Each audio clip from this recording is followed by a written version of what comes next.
Not from pain, but from horror, echoing down the tiled halls of a suburban high school in South Carolina.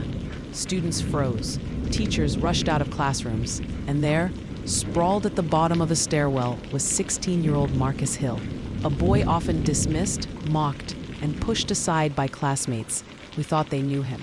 What none of them realized was that Marcus wasn't just a quiet, awkward black teenager.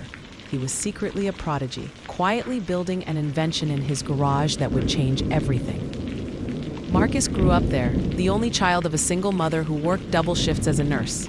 He was bookish, soft-spoken, and too often the target of taunts in a school where standing out was dangerous. His classmates never saw the boy who took apart radios for fun, who could solve math problems in seconds, or who sketched blueprints of machines no one else could imagine. They only saw what they wanted, someone they could bully. On an overcast Thursday in November, Marcus was cornered in the back of his physics class. Witnesses say 3 boys blocked the doorway, mocking the way he spoke, shoving his notebooks to the floor. When Marcus tried to slip away, a fight broke out. Minutes later, he was shoved down a staircase. Teachers assumed it was another schoolyard scuffle. Students whispered it was just Marcus being clumsy. But as paramedics carried him out, something shifted. One detail made the scene chilling. The sketch Marcus had been clutching in his hand, crumpled, but clear enough to see, a design for a device that looked far beyond anything a teenager should have drawn. Detectives from the Greenville Police Department were called in when Marcus's injuries didn't match the story. The boys insisted it was an accident. Teachers claimed they hadn't seen the shove, but clues began to stack.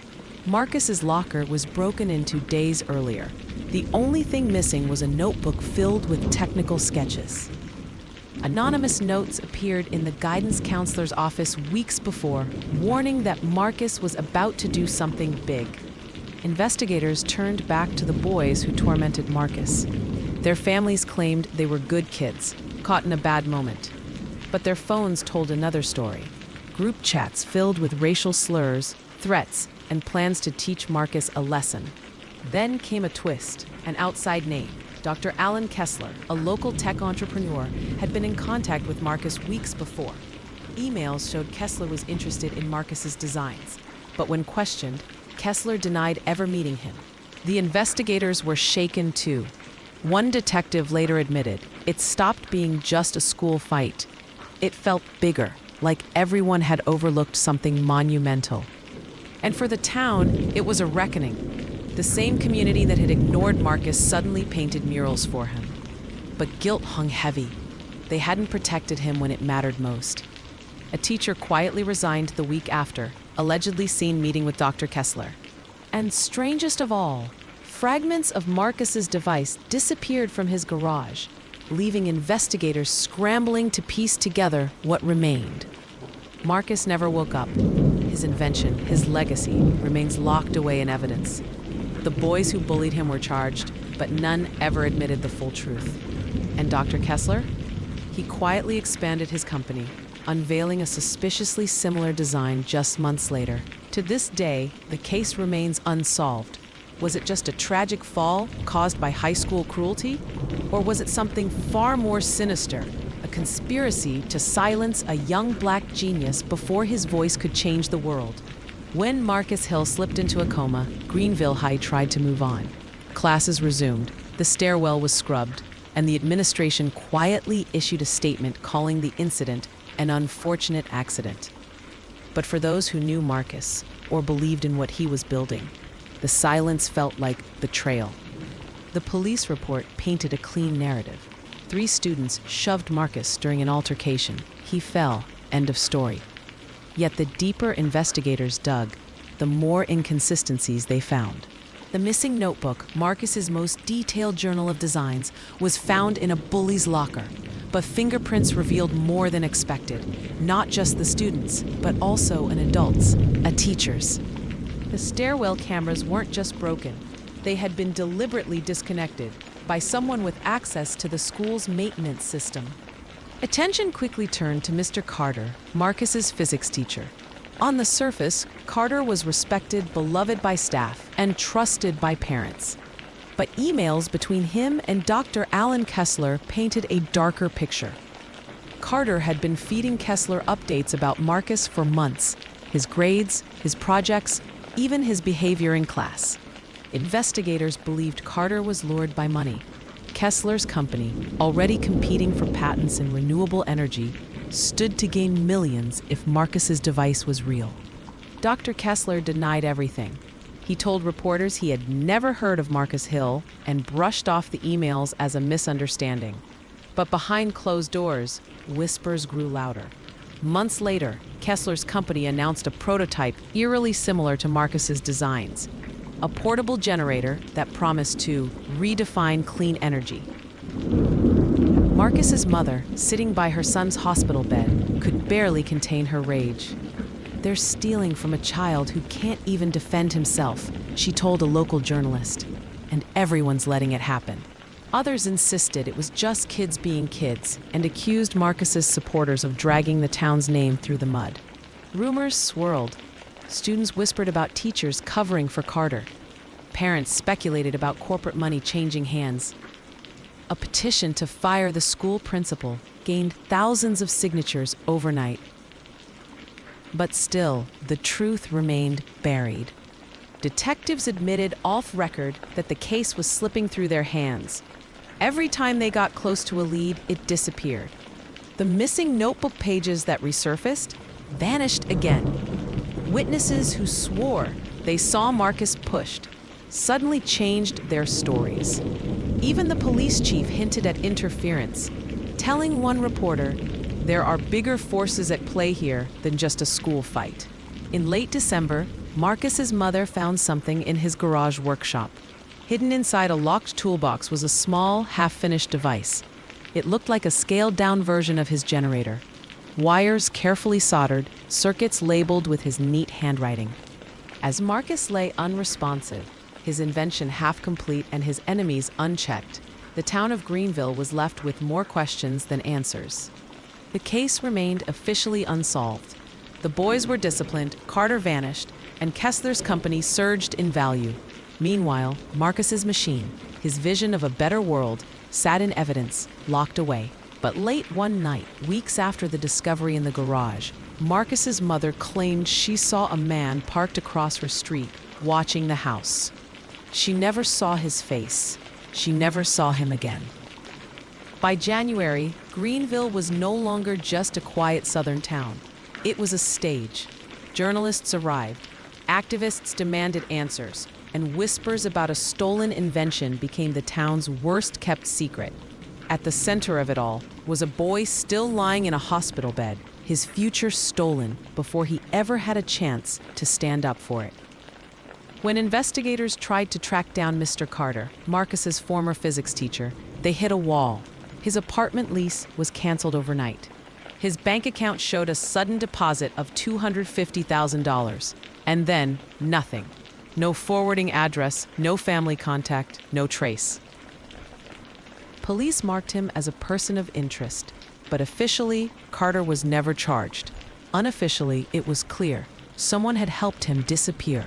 Meanwhile, Dr. Alan Kessler's company made headlines. Their breakthrough generator gained government contracts. Investors poured in millions, and tech magazines hailed Kessler as a visionary. But the timing was suspicious. Their patent had been filed just 2 weeks after Marcus's accident.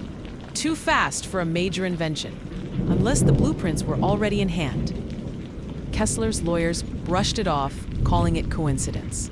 Yet every new revelation painted a darker picture. Marcus's tragedy wasn't just bullying. It was theft, hidden behind teenage cruelty.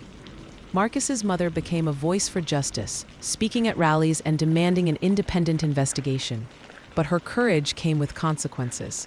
She received threatening phone calls, strange cars idled near her home, and once, returning from the hospital, she found her garage ransacked, Marcus's remaining tools gone. Detectives urged her to move in with relatives, fearing she was being intimidated into silence. She refused. "If they think I'll back down, they don't know me. They couldn't break my son, they won't break me." Some students began to speak up, claiming they saw more than they initially admitted. One girl confessed she overheard Carter warning Marcus to drop the project or someone else would claim it first.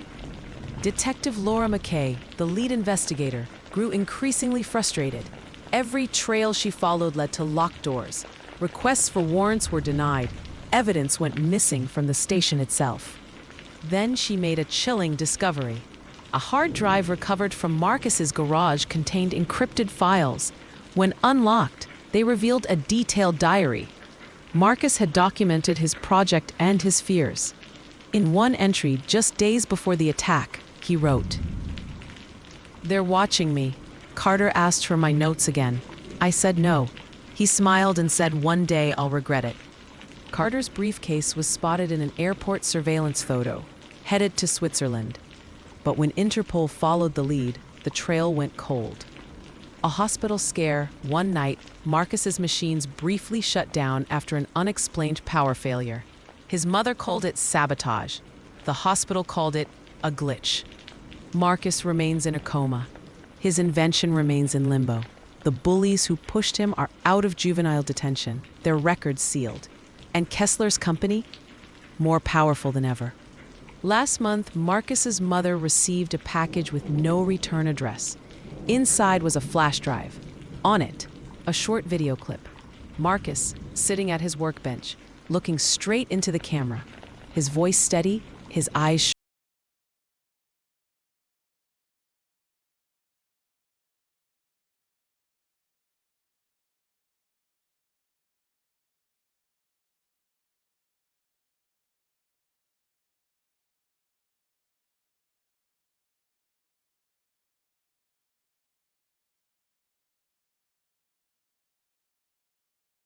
found in a Lisbon hotel room, disoriented and broke.